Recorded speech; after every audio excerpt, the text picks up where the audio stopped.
revenue per month lah, macam seven figures lah. Tapi saya rasa masih duit tu tak tahu pergi mana. Apa yang perlu saya tengok, apa yang dia buat. Ramai je business owner macam tu, bukan awak seorang aje. Kan, sebab business owner ni dia excited bila part nak menjual. Tapi bila dia tak boleh jual, mula dia keluar mencari segala ilmu marketing, hanya nak tambah jualan. Jadi dia lupa kos-kos yang terlibat. So, tanpa dia sedar, dalam masa dia menaikkan jualan, dia juga menaikkan kos perbelanjaan perniagaan dia.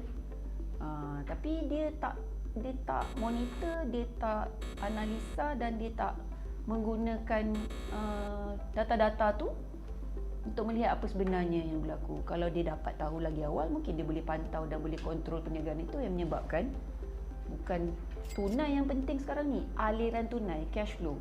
Kalau duit lebih banyak keluar daripada duit masuk, biar 3, 15 angka, 6 angka, 7 angka pun jualan.